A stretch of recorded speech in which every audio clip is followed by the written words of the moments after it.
I actually happen to know that you like replied to somebody and were like arranging to meet up with them. No. Jen is finally back in India and she's ready to confront Rishi face to face about the shirtless photos and the flirtatious messages he's been having with her friend Randy. But surprise, surprise, Rishi denies it all. You said later on you didn't call me. You didn't call me? Yeah. What is that? I don't remember anything like that. You don't remember? Uh-huh. That's bull. Conveniently, Rishi doesn't remember any of this. Jen, on the other hand, is at her wit's end after last week even more red flags had been raised about Rishi. So let's go back to the start of this episode, because let's just say the messages between Rishi and Randy aren't the only thing that's about to seriously annoy Jen. Now, with Jen on her way back to Jaipur, we join Rishi with his friend Nitesh. Where, you may ask? Well, they're at a place called a dance bar, where male guests are entertained by women performing a unique, exotic style of dancing. But Rishi wants us all to know, This place is not like a strip club according to the Americans. It's like a dance culture show to entertain the people while they hang out. and while Rishi is right, it's not sexual like a strip club, I do wonder if that's how Jen's going to see it. Especially after all the red flags and questions being raised about Rishi's loyalty. I mean, I don't know about you, but if I was Jen and I was questioning my relationship, only to then see Rishi going to watch dancers pull out moves like this, I might not be super pleased about it. Either way, once the dancing ends, the boys' conversation soon turns to Jen. But still, I'm feeling little scary to tell everything to my family. I would discuss when you'll drop the bomb. So with Jen now back in India and not likely to leave anytime soon, now that she's got her 10-year visa, Rishi knows that he's going to have to tell his family about her sooner rather than later. But did you catch what he said? It's now approaching 2.5 years since they first got engaged, yet Rishi still doesn't know how he's going to break the news about Jen to his family. I'm shocked that Jen hasn't discussed this with him. How did this not come up as a topic for conversation during their time apart? These two have some of the worst communication I've ever seen. But don't worry, let's leave everything to the stars. Nitesh is not just a friend to me, he's an astrologer too. कि वो क्या date है जिस पर हम मतलब family के सामने जा सकते हैं, बता सकते हैं, सब कुछ कर सकते हैं. Oh yes, the astrology storyline. Where have we heard this one before? You two will end up fighting. It'll break soon. Okay. The planet is going to make sure. Whatever that astrologer says, I don't care. Sumit needs to marry me. Now, as we all learned from Jenny and Sumit, astrology is an important part of Indian culture. It's common for astrologists to be consulted before any big decision. Decisions like a new job opportunity, moving home, or when to marry your older secret American fiancé. An astrologist, like Nitesh, needs to be consulted to make sure the timing is right. The stars need to align to stand every possible chance of success. But what's interesting is it seems like this isn't the first time that Rishi and Jen have consulted Nitesh. In fact, in previously unseen footage, it seems like the last time Jen was in India, she was very eager to lock in a wedding date. What if we did it tomorrow? Like tomorrow? Tomorrow we cannot do. No? No. The next day? No. The time is not good. The planetary environment is not that conducive. Now, on that occasion, Nitesh delivered some bad news. He told them that for the next 3 years, it'll be very difficult to tell Rishi's family and have a positive outcome. Far be it for me to be a skeptic, but there's a part of me that questions whether there might be a conflict of interest here. Does having an astrologer who also happens to be one of your close friends, one of your drinking buddies, perhaps mean that the stars don't align for a few more years yet? And judging by the look on Jen's face, she's not entirely buying it. There's no way she's going to wait 3 more years. Rishi knows that, which is why he's coming back for a recalculation. मैंने दोबारा check किया तुम दोनों की कुंडली destiny wise, it is very difficult for you guys to get married because your kind of traits, they are not matching with Jen's traits astrologically. Still no luck. According to Nitesh, the chances of Jen and Rishi getting married are very slim. Now, for many Indian families, this kind of astrological verdict would be enough to call off the wedding entirely. It's that big a deal, but we don't yet know if it's that big a deal for Rishi's family. I'm sure we'll soon find out. Either way, Rishi doesn't seem that bothered. In fact, he's apparently still figuring out if he even gets along with Jen. General में लगता है social लगता है कि यार ये possible कैसे but अब ये है कि बस हमें ये देखना है कि हम दोनों एक दूसरे को दे सकते हैं क्या, तो वो उससे पता चल जाएगा कि यार कि हम दोनों एक दूसरे के लिए कंफर्टेबल हैं या नहीं है. Rishi, this is your fiancé you're talking about. You should have figured out whether you got along with her a long time ago, before you proposed the first time, let alone the second time. And Rishi's response immediately gives me concern that he's going to use this astrology prediction to try and buy himself even more time. He's going to keep stalling Jen. तू बोल रहा है कि तेरा एकदम clear है कि तेरे को उससे करना है पक्का. हाँ. You know, I've been doing this for many years. तो बहुत तेरे को फाइट मारनी पड़ेगी भाई. Now, his astrologer friend seems really adverse to Rishi marrying Jen. He warns him that if he chooses to go ahead, he needs to be prepared for a lot of fighting. I'm certainly no astrologer, but even I could have predicted that one. Look, we know that Rishi's family is going to be shocked, hurt, incredibly angry when he finally tells them that he wants to be with Jen. But what date does Nitesh reckon it will be best to ambush his family with this news? अगस्त के around रहेगा. 2 अगस्त, ठीक है, around 4 बजे के around तेरे को बोलना है अपने मम्मी को और घर वालों को. So you have around like 50 days. And there we have it. Nitesh has managed to do something that Jen couldn't do in over 2 years, which is to lock in a date to tell his family. But with the 2nd of August being roughly 2 months away, Rishi is worried about having to tell Jen that she needs to wait even longer than she agreed to wait last time. I know this is hard for her and she might be angry on me. I just hope that she will not completely give up on our relationship. If he's that worried now, oh boy, just wait until Jen begins to interrogate him about the shirtless photo he sent to her friend Randy. What with that, and now having to ask her to wait a further 2 months because of an astrology reading, a reading she probably doesn't even believe in, it really starts to feel like shit is about to hit the fan. Now, at this point, we're informed that Jen has landed in Jaipur, and for the 2nd time now, Rishi doesn't meet her at the airport. Jen is in a taxi on the way to the apartment, the same apartment Rishi rented for her last time. And while she's excited to be reunited with Rishi after so long, she clearly still feels disgusted at the thought of her fiancé hitting on her friend. Disgusted. That's the only word that comes to mind. At this point, him telling his family almost feels like an afterthought. So priority number 1 for Jen is to figure out whether or not Rishi has been messing around with other girls behind her back. Once she gets to the bottom of that, then maybe she can focus on getting him to be honest with his family. And while Jen doesn't know what his friend Kushi told us, independently, thanks to the messages with Randy, Jen has begun to have her own suspicions. Before even meeting up with Rishi, she's determined that this time, if she doesn't get her way, it's over.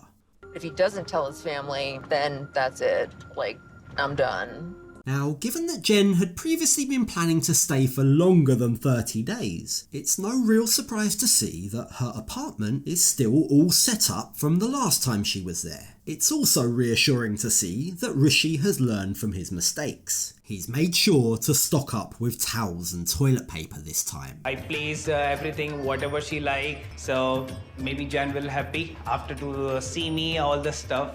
Judging by how pleased Rishi is with himself for doing just the bare minimum here, you really get a sense that Rishi comes from a household where everything is done for him. His fiancée is coming to India after 4 months of being apart, and not only does he not meet her at the airport again, but he wants a pat on the back for cleaning up the cobwebs, for putting out some mugs. And while we know that Jen has been clear on her stance that she won't be a typical Indian housewife, She won't be waking up at 5 a.m. to make him tea or wait on him hand and foot. I do question whether she's actually thought through exactly what it will be like to be married to someone who's used to that way of life. So nice to see you.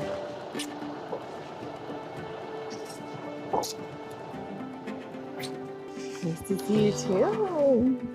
Another reunion, another bouquet of roses, and another excruciatingly long kiss from Jen and Rishi. It's clear not much has changed from the last time we saw them reunite. It seems like no matter how upset and angry Jen is with Rishi, everything just melts away when she sees him again. That might explain their constant communication issues. If Jen always forgets to be mad because of how smitten she is with him, well, then he's never facing any consequences for his actions. Give her the puppy dog look and he knows he'll get away scot-free. No need to actually resolve any of their issues. I mean, isn't that exactly what we've seen from them so far? All those negative feelings just kind of melted away. I know that sounds so bad, but he's so excited to see me and I can't help but reciprocate. Now, perhaps Jen's terrible relationship history might be playing a role here. Maybe she's been treated so badly in the past that even the little things like Rishi being excited to see her mean a lot to her. Is this a clue that Jen is now in a pattern where she accepts the bare minimum, the toilet paper and the mugs, the smiles and the bouquet of flowers, because she's worried expecting more will leave her disappointed? New blankets here, towels and all everything. So. Good job. Jen seems all too happy to take on this motherly role and applaud Rishi for the smallest of things. It's not a thank you for getting towels, it's a yay, good job, like she needs to give him positive reinforcement, like you do with a child. There's no doubt in my mind that if she continues like this will become an issue in their relationship. Really did set up the apartment the way I liked it. I have to say, I'm pleasantly surprised. I didn't know he was going to be able to do all that. What's immediately obvious is just how physically affectionate they're being with each other. Just look at the bedroom eyes that Jen is giving Rishi. Any notion that she'd be cold towards him or demand answers from him seems, for the time being at least, to have vanished. And it also doesn't help that Rishi has organised a random distraction, an activity for them to do. We have a oil drop therapy, like a place we can just relax over there. So you can just feel the peace and you can just meditate at that time. Time for a couple's massage at a spa, which actually isn't a terrible idea from Rishi for once. This might be the perfect opportunity for them to reconnect after months apart. It might create a comfortable, safe space for Jen to bring up the things that are worrying her. And, likewise, it might be the perfect opportunity for Rishi to tell Jen the astrologer's bad news. Do you have to confront him about that shirtless photo that he sent to Randy? If I don't like the answer to this question, I might be back on a plane to America. Oh, Jen, you might be on a plane back to America. Come on, if you don't get answers, you need to be on that plane back, surely. You've given Rishi more than enough time and opportunity just to be honest. Yet, time and time again, he hasn't. The thing is, having not been intimate in a number of years, right now, Jen seems a bit distracted. Rishi and I haven't been intimate for several years, so when I see him shirtless, it's a little bit tempting. But Jen, you know who else has seen him shirtless? Your friend Randy. Remember? Come on, Jen, focus. Now is the perfect time, while Rishi's at his most relaxed, his most vulnerable, to find out more about that strange conversation between them. And to her credit, Jen pounces. When you're on social media, do you get a lot of girls that contact you? It's happened like since I went to the modeling.